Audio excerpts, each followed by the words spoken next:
Cartoon story. एक बहुत अच्छी वकील थी, लेकिन कहते हैं ना, बहू कितनी भी बड़ी तोप क्यों ना हो, सास के सामने तो भीगी बिल्ली ही होती है। अरे जनक, क्या बात है? आज रोटी नहीं मिली अभी तक। ये तेरा कोर्ट नहीं है जो आज फैसला ना हुआ तो कल की तारीख मिल जाए। रोटी तो रोज वक्त में चाहिए। हाँ। माँ जी, रोटी तो कब की बन गई। मैंने आपको कहा तो खाना खाने के लिए, आपने शायद सुना नहीं होगा। ओहो हो, जज नहीं हूं मैं तेरे कोर्ट की, सास हूं सास। कोई दलील फालतू की मत देना यहाँ। बहुत जानती हूं मैं इन वकीलों को। अपनी बात ऊपर रखने के लिए झूठ बोलने में जरा भी नहीं सोचते। तभी वहां जनक के ससुर आ जाते हैं। अरे भाग्यवान, क्यों बेचारी के काम को कोसती रहती है हमेशा। मैं भी तो था वहां जब ये आई थी तुझे रोटी खाने को बुलाने के लिए। सास को तो अब गुस्सा आ जाता है कि कैसे किसी ने बहू की साइड ले ली। अरे वाह जी वाह, वो तो मैं जानती थी कि कोई ना कोई गवाह तो ये पेश कर ही देगी। पर मैं तो अब सीधा खाना खाकर सोने जाऊंगी। मुझे आदत नहीं है किसी से बहसा बहसी करने की। पता नहीं कैसे ये वकील इतना दिमाग लगाकर खुद तो झूठ बोलते ही हैं, साथ में झूठे गवाह भी ले आते हैं।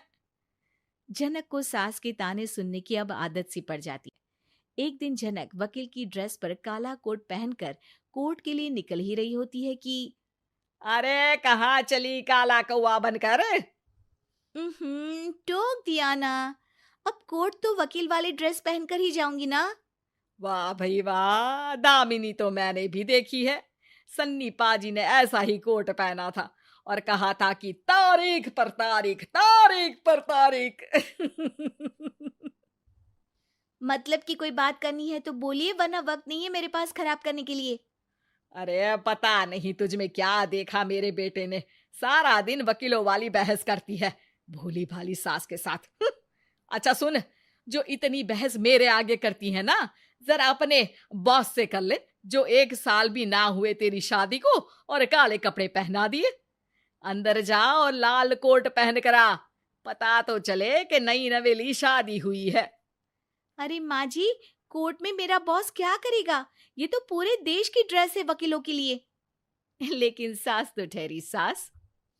अच्छा, तो कोई जरूरत नहीं है 2-4 साल कोर्ट जाने की। शादी थोड़ी पुरानी हो जाए तब इजाजत दे दूंगी मैं तुझे काले कपड़े पहनने की। अब क्या था, मन मारकर जनक को लाल रंग का कोट पहनकर कोर्ट जाना पड़ता है। उसके जाने के बाद आहा, बढ़िया, ये पूरे देश की ड्रेस की बात करने वाली। अरे पहना दिया ना लाल कोट। अब सास आए दिन या तो जनक को उसके काम का ताना देती या फिर उसका काम छुड़वा देने की धमकी।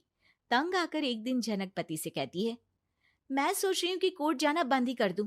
अरे क्यों यार, इतना अच्छा करियर है, क्यों छोड़ने की सोच रही हो? अरे लाल रंग का कोट पहनकर जाना पड़ता है। हर बात पर सास ताना देती है कि वकील तेज होते हैं, सवाल जवाब करते हैं, झूठी दलीलें देते हैं। अरे तो ठीक है ना, वो जो कहती है अपनी समझ से कहती है, लेकिन तुमको तो पता है ना कि सच्चाई क्या है। जनक को पति की बात से हौसला मिलता है कि तभी घर पर कुछ लोग आ जाते हैं। अरे आइए पंच साहब, कैसे आना हुआ? अरे भाई साहब, सुना है कि आपकी बहू वकील है। तभी वहां सास आ जाती है। हाँ है तो, लेकिन क्या हुआ? फिर कहीं बहस कराई क्या? अरे हम तो खुद दुखी है उसके व्यवहार से। अरे भाभी जी, आपको तो पूरा मोहल्ला जानता है कि आप कितना बोलती है। फिर हम यहाँ बहू रानी की कोई शिकायत नहीं, बल्कि अपनी परेशानी लेकर आए हैं। ससुर जी खुश हो जाते हैं। हाँ हाँ, मैं अभी बहू को बुलाता हूँ। जनक वहां आती है, सबको नमस्ते करके बैठ जाती है। बहू रानी, हमारे गांव में बड़ी मुसीबत आ गई है। अब तो पूरे गांव की जिम्मेदारी मानो तुम्हारे कंधों पर है। अरे ना ना, इससे तो घर की जिम्मेदारी पूरी नहीं होती, ये गांव की जिम्मेदारी क्या लेगी? भाभी जी, आप चुप हो जाओ। यहाँ पढ़े लिखे लोगों की बात हो रही है। आप जाओ, जरा रसोई से सबके लिए चाय लेकर आओ। मैं कॉफी लूंगी। हाँ हाँ, वकील साहिबा के लिए कॉफी। सास सर पैर सब पटक कर वहां से निकल जाती है।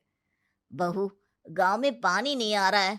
पड़ोसी राज्य ने हमारा पानी रोक रखा है। इसका मामला तो बड़े कोर्ट में चलेगा पंच जी, लेकिन ऐसा क्यों? वो राज्य हम लोगों से पानी के पैसे मांग रहा है। अब आधे गांव में पानी की सप्लाई खत्म हो गई है बहुरानी। अच्छा पंच साहब, बात गांव की है तो मैं जरूर केस लड़ूंगी। यहाँ एक बार फिर सास की एंट्री हो जाती है। अरे वाह जी वाह, ये काम करवा लो, आप हमारी बहू से बहुत अच्छा करती है।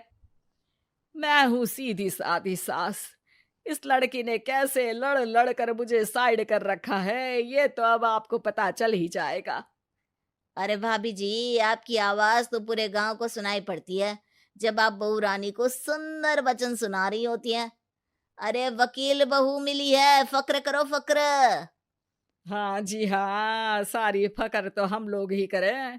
खैर, अब जो केस लड़ेगी और पानी गांव में आ जाता है तो पंच साहब लिख कर देना होगा कि हैंड पाइप में सबसे पहले मेरी बाल्टी और घड़ा भरेगा। अरे फिर तो हम बहू रानी के नाम पर घर पर ही सप्लाई दे देंगे, लेकिन ये इतना आसान नहीं है। बहू, गांव के पास अभी वकील करने की भी पैसे नहीं है तो। अरे पंच साहब, ये मेरे गांव का मामला है, मैं आपसे एक भी पैसा नहीं लूंगी। सास को बहू की बात पर गुस्सा आ जाता है, लेकिन सबके जाने के बाद झनक मन लगाकर गांव की परेशानियों को दूर करने में लग जाती है। और वो दिन भी आता है कि झनक केस जीत जाती है। अरे आज तो प्लम्बर आकर घर तक पाइप लगा गया है। खुश हो जाओ, मेरे कारण तुम लोगों को घर के अंदर ही पानी मिल जाएगा। Yeah.